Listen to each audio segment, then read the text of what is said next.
Panchayat secretary గారికి, SMC president గారికి, అలాగే శివకుమార్ గారికి అందరికీ నా ధన్యవాదాలు. నేను ఇలాగే ఏర్పాటు చేయడమే కాకుండా ఈ పాఠశాలలో ప్రధానంగా లాస్ట్ ఇయర్ మనం జరుపుకున్నప్పుడు హెడ్ మాస్టర్ గారు ఒక సమస్య తీసుకొచ్చారు. మేడం మీకు కూడా ఈ సమస్య చెప్తాను. ఈ సమస్య ఏంటంటే మనకి అక్కడ కాంపౌండ్ వాల్ అనేది లేదు. ఇప్పుడు దగ్గర మనం లాస్ట్ పేరెంట్స్ డే మీటింగ్ జరిగినప్పుడు మనం ఎండిఓ గారికి కూడా మనం చెప్పాము. దాని మీద ఎస్టిమేషన్ కూడా ప్రిపేర్ చేసి పిఆర్ఏ గారికి పంపించున్నాం. ఇది వీలైనంత ఆల్రెడీ మేము ఇచ్చి ఇది 1 year అయింది, ఇంకా మనకి కాంపౌండ్ వాల్ లేదు. ఇది కనుక మన తీర్మానంలో పెట్టి ఎస్టిమేషన్ చేసి ఏదో ఒక గ్రాంట్ లో మనం ఈ కాంపౌండ్ వాల్ అనేది మనకి చేసి ఖచ్చితంగా కాంపౌండ్ వాల్ నిర్మించాలని కనిపెడుతున్నాం. రాష్ట్ర వ్యాప్తంగా ఈరోజు 9 గంటల నుంచి 1 గంట వరకు ఈ కార్యక్రమం నిర్వహించమని ఆదేశించారు. అందులో భాగంగా మనకు రెండు ఐటమ్స్ అయిపోయినాయి. అంటే ఉదయాన క్లాస్ రూమ్స్లో అయితేనేమి, అటెండెన్స్ అయితేనేమి, అదేవిధంగా పేరెంట్స్కి క్రీడా పోటీలు అయితేనేమి, ఆ 2 అయిపోయినాయి. ఇప్పుడు అసలు కార్యక్రమం జరుగుతుంది. వాస్తవంగా మనము ఒక్కరోజు పిల్లల కోసం బడి వైపు అనేటటువంటి కార్యక్రమాన్ని రాష్ట్ర ప్రభుత్వం ఏర్పాటు చేసింది. ఎందుకంటే ఈ ఒక్కరోజు మీరు మాతో వచ్చి రోజే మాట్లాడేసి వెళ్ళిపోవడం కాదు. పిల్లలతో అంటే ఉపాధ్యాయులు, తల్లిదండ్రులు మనం అందరం కలిస్తేనే అభివృద్ధి. తల్లిదండ్రులు, ఉపాధ్యాయులు రెండు చేతులు కలిస్తేనే అభివృద్ధి ఉంటుంది. ఒక బడిలో మంచి వాతావరణం ఉండాలా.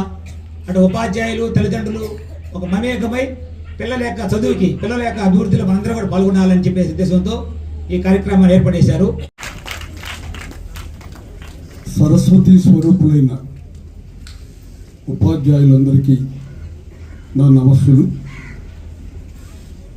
అదేవిధంగా సరస్వతి పుత్రులైన విద్యార్థులందరికీ నా ఆశీస్సులు.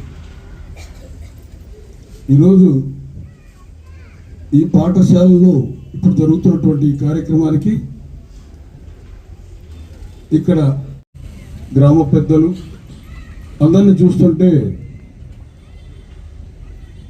దాదాపు 50 ఏళ్ళ నాడు ఇదే స్కూల్లో నేను చదువుకున్నాను. ఆనాటి అనేక అనుభవాలు, గుర్తులు నాకు ఇప్పుడు కలుగుతున్నాయి. నేను ఈ స్కూల్లో 1973 నుంచి 78 వరకు చదువుకున్నాను. నాలాంటి వాళ్ళు ఇక్కడ ఎందరో చదువుకున్నారు ఈ స్కూల్లో. ఉదాహరణకి ఇప్పుడు ఇక్కడ మన మీటింగ్ జరుగుతున్నటువంటి ఈ వేదిక కట్టినటువంటి వ్యక్తి ఒక ఆయన ఉన్నారు, మీకు తెలుసో లేదో. ఆ ముందు పేరుంది చూడండి, కోదండరామరెడ్డి. ఇక్కడ చదువుకున్నాడు ఆయన దాదాపు 95 సినిమాలు తీసినటువంటి అత్యుత్తమ దర్శకుడు.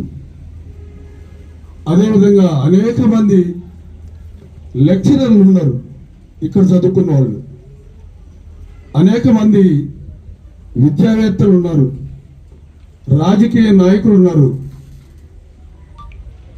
తర్వాత కాంట్రాక్టర్లు ఉన్నారు, ఇతరత్ర అనేక ఉద్యోగాల్లో ఉపాధ్యాయులుగా, ఇంజనీర్లుగా, డాక్టర్లుగా ఉన్నటువంటి వాళ్ళు కూడా ఉన్నారు.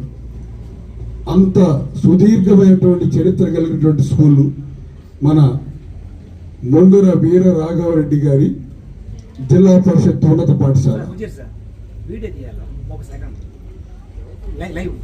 ముఖ్యంగా ఇటువంటి కార్యక్రమాలు విద్యార్థుల్ని ఉత్తేజపరచడానికి ఉపయోగపడతాయి.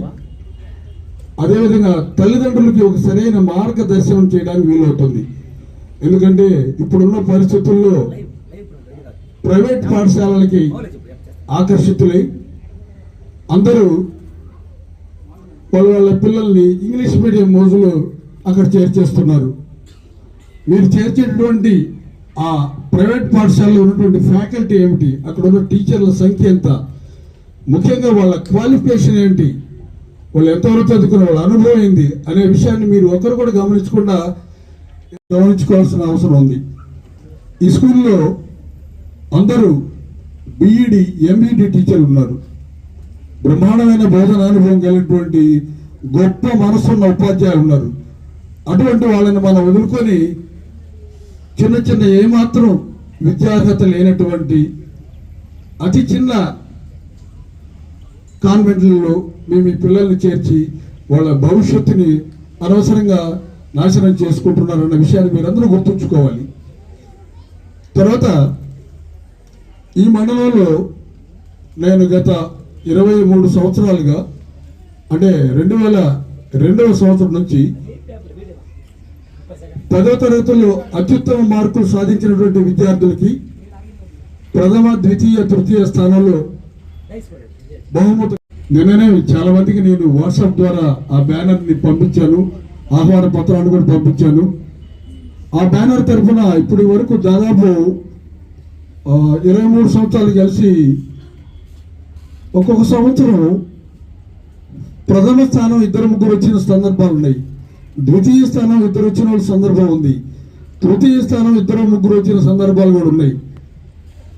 ఒక స్థానంలో 2-3 వచ్చినా సరే అందరికీ కలిపి మేము సమానంగానే ప్రథమ, ద్వితీయ, తృతీయ అనే భేదాలు లేకుండా ప్రైజ్ మనీ సమానంగానే ఇన్నేళ్ల నుంచి మేము ఇస్తూ వస్తున్నాం.